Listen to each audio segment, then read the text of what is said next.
Hello. So if you've watched any of my other N64 collecting videos, you've probably noticed that there's a pattern starting to emerge here, and that is that I am very passionate or fond about the international English-friendly NTSC subsets. I recognize that's a mouthful there, but that's the best way I can think of to describe them at the moment. So I've already gone through and done videos on several of the international variants, as mentioned. And I have covered the Brazilian variants, I've covered the MSA or Mexico South American variants, I've covered the Asian variants, and I've covered the Taiwan-only variants. Well, today I'm going to cover another one that existed under the Japanese regional umbrella, and that is the Singapore, Malaysia, Indonesia only subset. Once again, another mouthful. So, anyways, I just recently, started collecting these after learning about them and realizing that there are some good deals to be had on them out there if you're willing to be patient and persistent about it. So I'm going to go ahead and actually cover the pros and cons here, and I will start with the cons. The first one is availability. They're not particularly easy to find or to track down. You might see, maybe one or two different titles listed at some point with a single listing on eBay. But as I mentioned, they're not particularly easy to find. To go along with that, some sellers seem to think that these variants at this point are worth their weight in gold and will try and price them into the stratosphere, and it's just stupid. I wouldn't buy them for, well into the triple digits range, unless, of course, you're getting a complete box set. But for loose carts, I've seen some people try and price them in the $80 to $150 range, and it's just ridiculous. There's no reason to spend that kind of money on them. If you're patient enough, you can actually find them for not that much more than a US version loose cart. So anyways, yeah, you do have to watch out for that. Sometimes the pricing can be ridiculous on these, and as I said, if you see silly pricing on them, just move on and just, take your time and be patient. You'll find them at a reasonable price if you're willing to be patient. Once again, difficult to find these. They can be priced high. And then the third one is that, like the Japanese carts, they are not compatible as is with the US console. Now, the good news is that, like the Japanese carts, that's easily bypassed. Either a back swap from a cheap US sports game or modifying the plastic cartridge tray in your console and removing those two tabs in the back. And like a Japanese cart, it will plug in and play no problem. I know, because I play mine. I've tested them out on my US consoles. They work great, once you have a region-free cartridge tray or do a back swap. So anyway, those are the three cons. But on the flip side, there's a bunch of pros that come along with these. The first one is that the flip side to them being harder to find also means that they are on the rare side.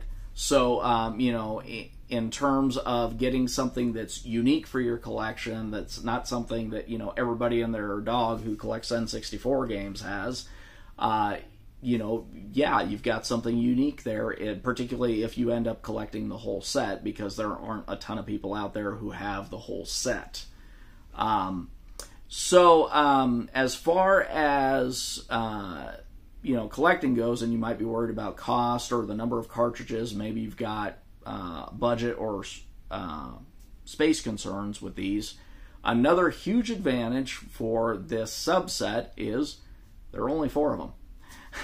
So for whatever reason, these 4 games, they decided to produce a variant for these 3 countries and basically create this own little subset for it. So I'm going to go ahead and cover those 4 titles right now just for clarification purposes, and that is Super Mario 64, Diddy Kong Racing, Wave Race 64, and Cruisin' USA. So those are the only 4 titles where they actually produced a variant that was specifically for those 3 countries or those markets.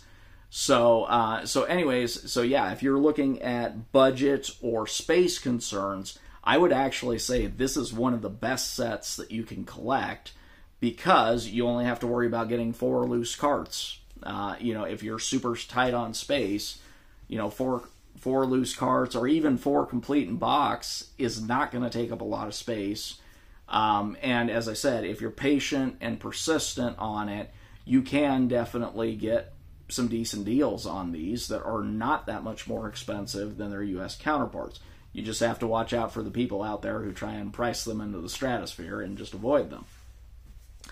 So so once again, from a collector standpoint, limited budget, limited space, I would say this set would be one of the first ones I would go to for collecting, just because you're getting a cool, rare, unique variant for some of the more popular N64 games, without spending thousands of dollars or having to have tons of space to lay out this set.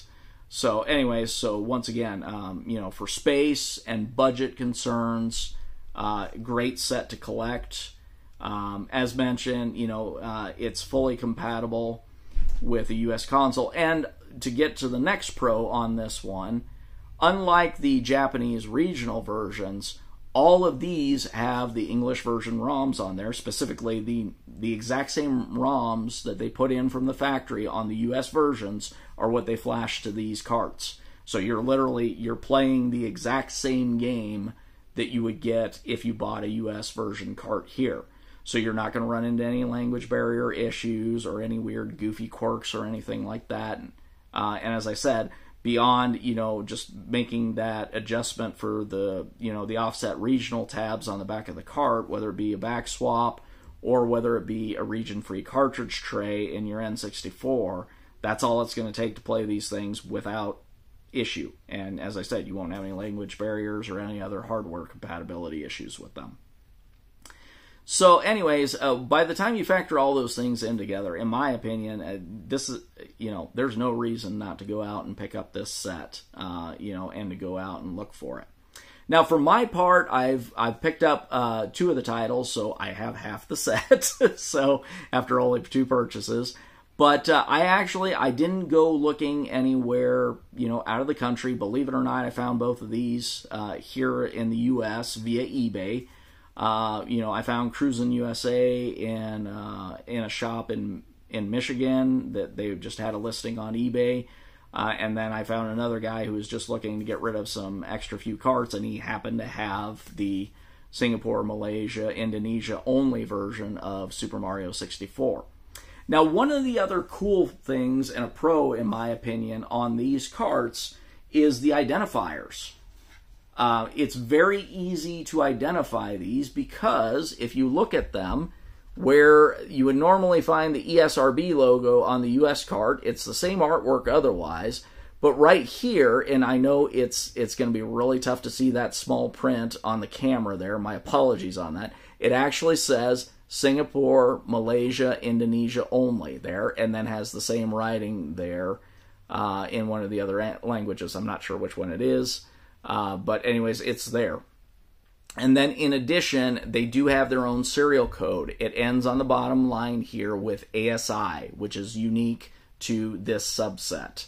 So anyways, if you're looking for, based on a serial number or whatever, that's what you're looking for, is ASI, the serial code that ends in ASI. That's the last 3 letters there, and that is unique to this subset.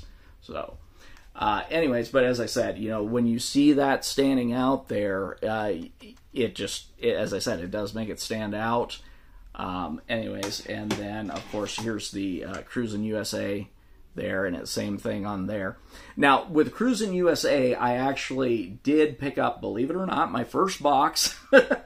I've only got 1 box in my entire collection because I'm strictly a loose cart collector, but I found such a good deal on this out of Michigan that I couldn't resist it. And so here's, as you can see here, the box actually looks just like the US version, but it does have that there, the Singapore, Malaysia, Indonesia only. And then the back of the box, the language is in English, and it's the exact same artwork as the US version. Point of fact, I think the only difference is I think it does say there like Singapore Limited or something like that there at the bottom, but beyond that, it's virtually identical for the boxes. And the same thing with the manuals there. The only difference is that you will find that ASI serial on the tabs on the box, and you will find it, if you find one with the manual, on the manual as well. So anyways, once again, I would say that, you know, if you're a person of a limited budget and limited space, I would strongly recommend looking, but you want to collect something, I would strongly recommend looking at the Singapore, Malaysia, Indonesia subset. You only have to worry about collecting 4 of them. And the good news is it's going to be virtually impossible to find a one-stop shop where you're going to need a bunch of money at once to buy all 4 of them. Good luck finding that. You're not going to find it.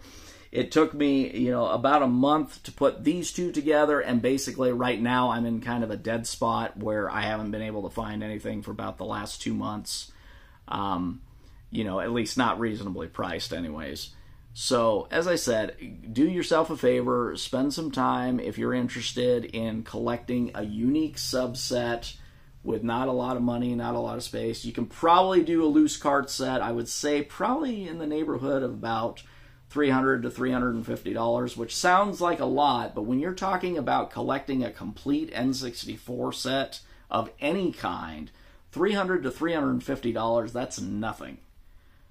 You know, I mean, even, you know, not for resale, which is like, what, 26 carts, that's going to be like $5,000. You know, if you're looking at even a complete Japanese set, which is 196 cartridges, you know, you're talking 5 figures easily. Same thing for Brazilian, because there's 135 of them. So that's where, as I said, if I were a person who was sitting there like, okay, I don't have much money, I don't have much space, what can I collect for the N64? I want to collect something. This is it. Look and keep an eye out there for the Singapore, Malaysia, Indonesia subset. I would put it, as I said, I'd put it at the top of my list if I was looking to collect a complete set of something with limited space and budget. And that's all I've got, and thanks for watching.